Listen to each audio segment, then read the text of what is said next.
So good evening, everyone. I think I know many of you. I'm Patrick Mann. I'm the director of the School for Advanced Studies in the Arts and Humanities, and it's my pleasure to welcome you to our fall orientation and program launch. I'm going to begin with the land acknowledgement. Western University is situated on the traditional territories of the Anishinaabe, the Haudenosaunee, Lenape, and the Attawandaron peoples who have long-standing relationships to the land and region of southwestern Ontario and the City of London. The local First Nation communities of this area include the Chippewas of the Thames First Nation, Oneida Nation of the Thames, and Munsee Delaware Nation. In the region, there are 11 First Nations communities and a growing Indigenous urban population. Western values the significant historical and contemporary contributions of local and regional First Nations and all of the original peoples of Turtle Island. Thank you, Michael. Thank you, Patrick. It's a great pleasure to be with you this evening. I also come from the arts and humanities discipline. I studied English as an undergraduate, and although my parents were very worried that I would be unemployed, I'm doing okay. Here I am. I'm working with you. I'm super thrilled to be joining Western. I'm arriving from Montreal. I wanted to say just a couple words about studying the arts and humanities in this era. We're really in a historical moment when a lot of the attention, a lot of the glory goes to the STEM disciplines, science, technology, engineering, math, and so forth. In this historical moment, studying arts and humanities is as important now as it's ever been, and it's going to continue to be so important to us. We're living in a moment of historical revolution that we're not really able to fully comprehend and get outside of and see from a distance. We can look at the printing press and what happened then, we can look at the Industrial Revolution, but we are right in the middle of all this stuff. And it is profoundly shaping what it means to be human, actually. It's changing what it means to be alive. And I don't think you will be cyborgs, but your children may be, and your children's children. Like, where's it all going? And the disciplines that are really well suited to engage these fundamental questions that are so important to the future of human beings and all the other animals on Earth is the arts and humanities.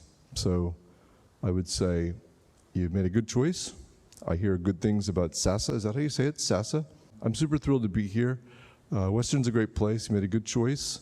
And I hope you have a wonderful first year, and I'll give you the same advice. Some of you were just coming from another event I was at. I gave advice to first-year students. I kept it very clean this time. I said, eat your vegetables, get enough sleep, and get some exercise, especially important for the egghead bookworm types like me.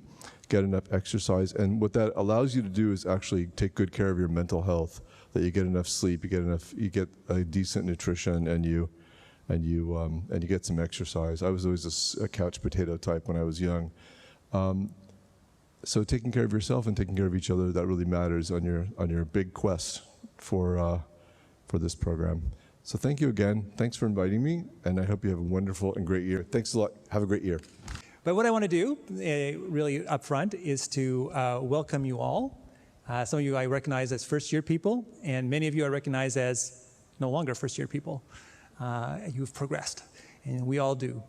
So I really just want to say welcome, and welcome to this fabulous educational enterprise that is SASAH.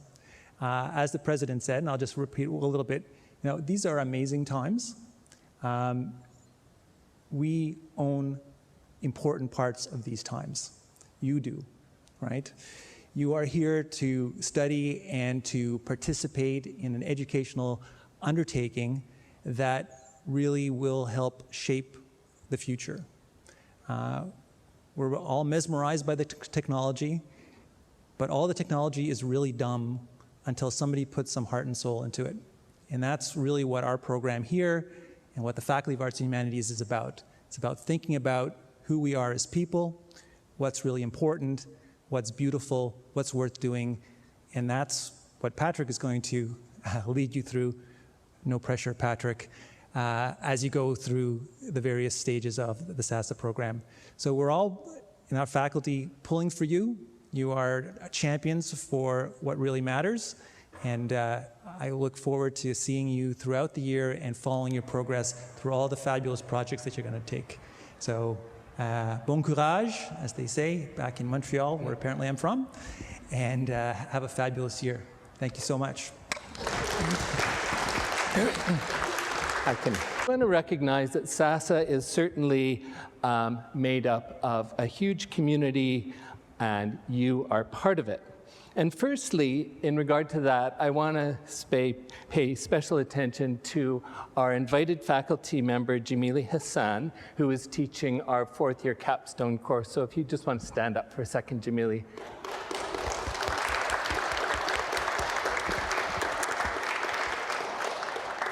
Thank you. Jamili's an award-winning visual artist based here in London, Ontario. She's coordinated numerous cultural programs, including Orientalism and Ephemera, and her mixed media installations have been shown in Canada and internationally and collected by the National Gallery of Canada. In 2018, she was awarded an honorary Doctor of Fine Arts at OCAD University, and her course this year is going to connect the local and the global, and will bring to Western a host of important and timely guests. And of course, you see a whole list of who is SASAH. The other two people I would pick out very quickly are the two people who are teaching our curriculum project courses in the second year this year. And so, first of all, Dr. Constanza Barakua is teaching a course on film festivals around the world and at TIFF. And you saw Cameron Bailey up there. It's a second-year course called Beyond the Red Carpet. And Professor Ara Suksi is focusing in the second term with second years on classical Greek tragedy and themes of trauma and anger. And her course is entitled Performing Homer's Iliad. So we're really fortunate to have a very exciting year ahead of us. And I do note all of our student organizations, and there are even more things going on behind the scenes. As SASAH's experiential learning coordinator, I oversee and in some cases help students to find community-engaged learning opportunities, paid and unpaid internships, or independent projects with a community-engaged or career-related component. EL, experiential learning, activities are designed, among other things, to give students, to give you, real-world experience, to allow students to realize the soft skills that they're developing in the arts and humanities are valued outside the academy, to develop your skills further, and to apply theoretical knowledge in real-world settings. Our students are doing great things with their EL opportunities. We have students excelling in internship and community-engaged learning opportunities and developing unique and compelling projects. I have had nothing but glowing reports about SASAH students from their on-site supervisors. And the students are gaining great experience. They're professionalizing, exploring career options, or pursuing their passion projects. They're bursting out of the Western bubble to engage with the communities beyond our gates. Some have had career and life-altering experiences, and all have had experiences that help them to feel better prepared for the world that awaits them after graduation. To give you a sense of how varied and exciting SASAH experiential learning can be, we've asked 3 fourth-year students to talk briefly about their very successful EL experiences. So first, I will ask Victoria Burnett to come up. She completed a CEL here in London and then went far afield for her second experience. Hello. So as Barbara said, my name is Victoria, fourth-year SASAH student. My other major is in classical studies. And with SASAH, I've been fortunate enough to complete both of my internships already. As Barbara said, I did it at the Museum of Archaeology here in London, and the far afield one that I did was the Vindolanda Archaeological Field School through the Classical Studies Department. With the Museum of Archaeology, one of the main things that I did was research. And there were 2 main research projects that I was helping with. One was the history of maple sugar, which is the blog post up there. And the other one was getting things ready to launch a Google Institute project for the museum. Museums from all across the world can have their own exhibitions and honestly even virtual tours on Google. What I was doing there was, again, getting research together and figuring out what kind of story we wanted to tell about London. So the story that I decided I wanted to tell, specifically about the Museum of Archaeology, was focusing on children and families, especially women. So as I said, my second internship was at the Vinalanda Archaeological Field School. It's along Hadrian's Wall, and it was a Roman military fort. So some of the photos up here are actually from when I worked at the 1812 site, just so I could show a little bit of difference. The one in the bottom right corner here with the orange shirt gal, that's actually how we processed our artifacts. We would essentially take a cat litter box of dirt out of our unit and dump it over a metal screen, which you can see in the top middle photo, and shake it. Artifacts stayed on top, or anything too big to fall through the holes, dirt fell down. So I went to Vinalanda and I was like, yep, I know exactly what I'm doing. No. Picture of me in the bottom left corner, that's how we processed our dirt. We sat and we went through wheelbarrows of dirt. Some of it was very ancient manure, and man, did it stink. In both cases, there was a problem of preservation that we had to deal with, both on-site and off. What was left behind didn't always tell the whole story, so we didn't want to extrapolate too much, but we also didn't want to extrapolate not enough. There were cases where museums had historical collections where things were taken care of in ways that didn't fit with our current values and our current practices. So museums constantly have to make decisions about that, how they're going to show things to the public, how are they going to be open and honest about what their collections are, the story that they're telling, and also how are they going to continue to conserve something. So this is from the Corbridge Museum. This window display, I think, actually kind of sums up everything that I really learned in both cases. So what this is it's different pieces of stonework that were found on that site, and they've put them in front of a window. The background is actually the archaeological site itself. It's no longer an active excavation, but what it's supposed to be doing is that it's supposed to be forcing the perspective of the visitors. And that's what really got my attention. Because the museum curator there was trying to say, look, here are the things, but if you just see them standing on a wall or in a museum that doesn't have windows, you don't really make the full connection with what you're looking at. And that's something that I'm very interested in, is how can we get people to understand what they're looking at and make those connections. So you get to see perspective of height, you get to connect those things back with where they came from. So I'm Alex, I'm in my 4th year of SASAH. I'm also doing a major in math and a minor in English. ANOVA is the merger and rebranding of what used to be Sexual Assault Centre London and Women's Community House. I got this awesome mentor. Her name was Annalise Trudell, and she is probably one of the most intelligent and well-spoken people I could have ever met and been matched up with. And I got to follow her to all of her meetings and her presentations, learn about her job, learn about how she approaches these difficult topics and engages with her audiences. I got to co-facilitate with her for a few presentations, and then we'd talk afterwards, what went well, what didn't go well, what do I need to change for next time? And then after that, I was kind of on my own because she went off on mat leave. So I had a lot of presentations on a lot of different topics, and it was really, really interesting. So I got to talk about things like consent and sexual violence and rape culture in the media to audiences like Huron students or Western frats or adults with disabilities at Hutton House, as well as youth groups. So a lot of different types of audiences in there. Some presentations on healthy masculinity to the London Knights. Worked with some disability service worker groups at Fanshawe to talk about how their clients might be facing some different problems when it comes to sex and relationships than they would be facing themselves, as well as talking about how to make inclusive workplace practices at Goodwill. So those were a couple just different types of topics, and for me they were really interesting and really relevant. So the best part of my project was the fact that I got to discover a topic I didn't know I was passionate about before, and then I didn't just get to study it at school, but I got to actually go out into my community and make a difference. And for me, that was really rewarding and really interesting, as opposed to just writing an essay. I was like, no, I'm actually in my community and making some small changes in my small corner of the world, which was really cool. I also got to work on developing professional skills. So actually in a workplace, how do my writing skills make a difference? How does my communication skills actually come into play? How does teamwork actually play out in a job, and working on leadership styles and, if I was running this meeting, what would I be doing differently versus what's going really well for this team right now? And I found that really, really useful just for trying to market myself for future jobs and thinking about grad school and being like, why do my skills matter and how are they actually going to be useful in the future, and what is my education right now actually teaching me for the real world? So for me, it was really cool to actually see that in play.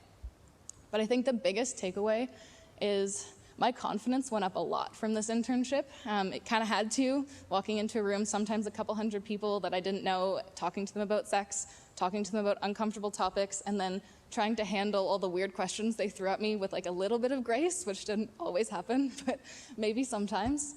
And I also got to, value my work and my time a little bit more, because I'm really good at, admitting when I don't know something. I'm great at owning that, and I'm great at being the dumbest person in the room, because I think you learn the most when you're in that situation, and I love that. But I think after this, I'm a little bit better at owning when I do know things and how my skills are actually valuable and how my education is actually going to move places and take me somewhere in the future. So for me, that was probably the most rewarding part of this experience that I wouldn't have had just at school.